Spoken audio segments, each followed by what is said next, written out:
if you watch what he does, you want to emulate that. As I say, he's a good communicator, a good leader, inclusive. He brings everyone together. There's not, I've even heard him say that we could accomplish anything and great things if we don't worry about who's going to get credit for it.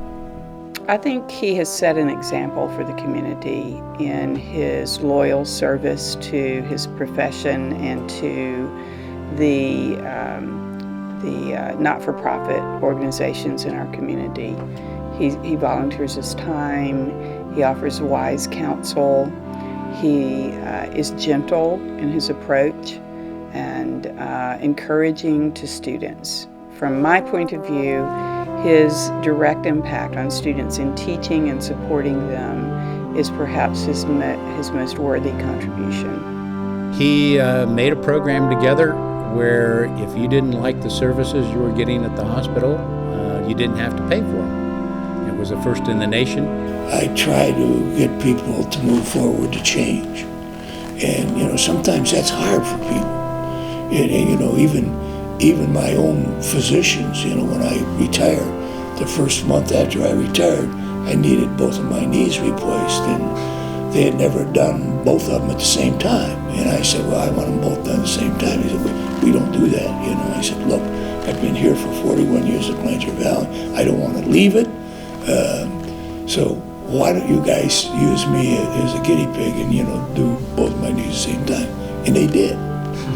That's the first time they did it.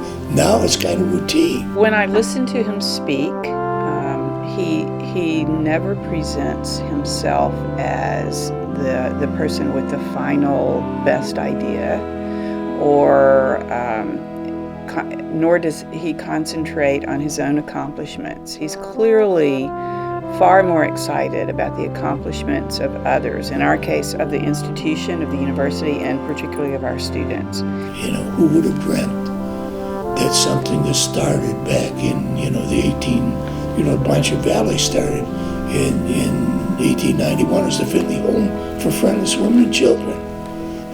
Look where it is today. And I think one of the things I'm most proud of is the fact that it grew from a single hospital into an integrated healthcare system that is the biggest rural healthcare delivery system in the state of Ohio today. He was able to recruit a number of physicians that came to the community because of the hospital and because of the work that he had done there.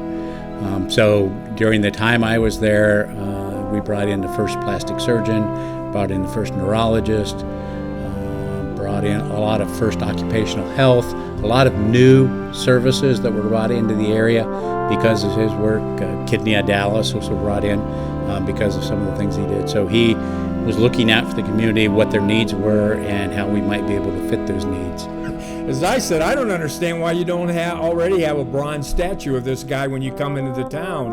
When you look at all that he has done in his life, his 25 plus years, 35 I believe, at the hospital, and the differences that he's made. And you look right down through his resume of everything that he's been involved with. He's an incredible person.